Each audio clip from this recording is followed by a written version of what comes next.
If your anxiety is spiraling out of control before you even realize what is happening, then there's a very real reason for that. In my last video, I talked about the first step that you can take immediately in order to get out of that anxiety loop, and that is to stop fighting your anxiety. That's always the first step. But what I very often hear from people and from clients is that they say, I understand the concept stop fighting, but I just can't do it. And that's because something very important is missing. Your anxiety spiraling out of control is caused by a reason. Yes, a reason that the mind latches onto. However, it's a reason that actually isn't true right now. Now, your reaction now might be, what does she mean by a reason? What is she talking about? Well, I am going to show you some very common anxiety scenarios, and you'll see how quickly the mind latches onto a reason, and then a fight-flight response kicks in, and before we know it, our anxiety spirals out of control. Let's take someone who struggles with health anxiety. Now, that's a very common anxiety to struggle with. And they feel a sensation in their chest, or perhaps some heart palpitation, or perhaps an ache or a tightness. And their mind immediately jumps to, what if I am having a heart attack? And that then feels very real, it feels very frightening, and it feels very urgent. But the fear very often doesn't come from the sensation itself. It actually comes from the reason that the mind latches onto. And that reason could be that the person who's struggling with health anxiety has Googled something in the past, could be the day before, it could be weeks ago, or it could be months ago, about chest pain. And that chest pain can be a symptom of the start of a heart attack, an indication of a heart attack. So the reason that the mind latches onto is not the sensation itself, which could be caused by the fight-flight response itself, actually anxiety itself. It's about that reason. Now let's go to a second scenario. Let's look at someone who struggles with claustrophobia. Now that was me for many years. So let's say that that person who struggles with claustrophobia steps into a lift, and the mind immediately jumps to, what if the lift breaks down?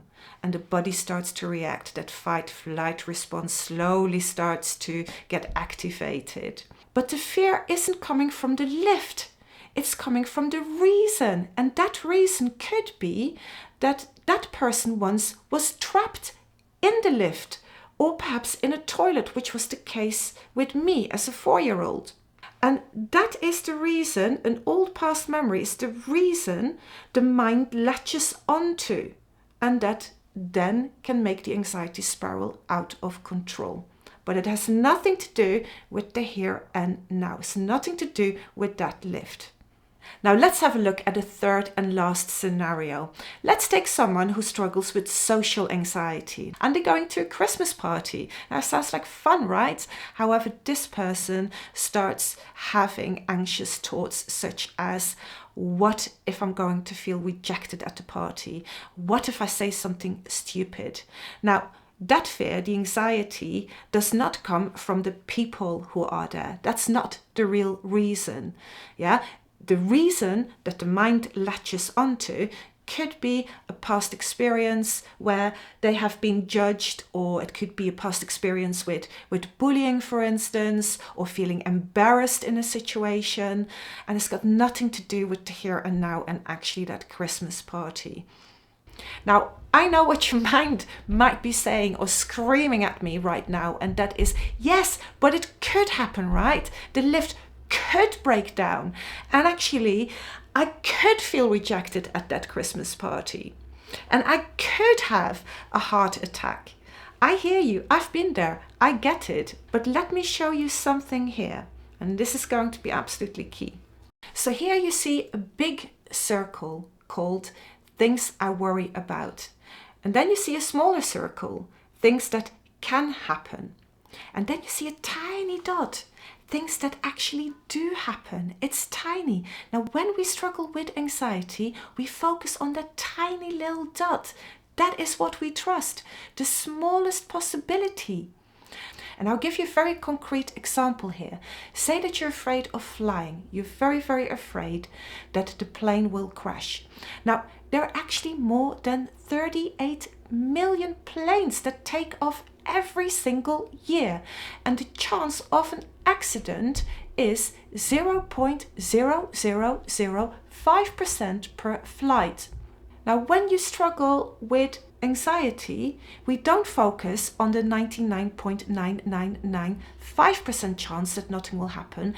We focus on the 0.0005%, that tiny dot. That is what we focus on. The smallest, tiniest possibility. While someone who's not afraid of flying steps onto the plane from a place of trust. And this is how we can see that anxiety is a complete distrust in yourself and in life, and a complete trust in your anxious thoughts and your mind.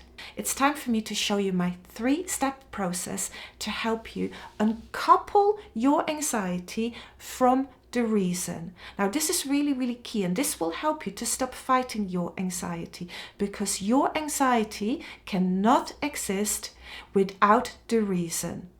So step 1, really important, notice the first moment. So it is becoming really, really aware when that first anxious thought or sensation pops up. Step 2, pause. Just a few seconds of awareness can help you to interrupt the pattern and can help you to stop your anxiety spiraling out of control. Because the moment you get that first anxious thought or sensation and you start latching onto the reason, or your mind latching onto the reason, this is the moment, this is the time frame. You can create space. So it's very, very important. The earlier you catch it, the better, because once you start being in the loop and your fight-flight response is activated, your prefrontal cortex, the part of the brain that solves issues, that reasons, tends to shut off. So then it becomes more difficult to get out of that loop. It will take longer. So it's about catching it early on. When you catch it early on, then you can pause, because that is the moment you can create space.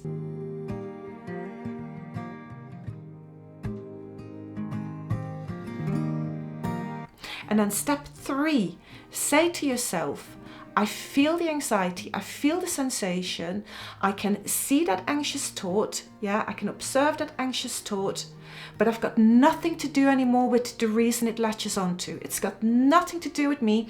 That was yesterday, that was the past, every day is a new day. I'm not doing it anymore. I've got nothing to do with it anymore.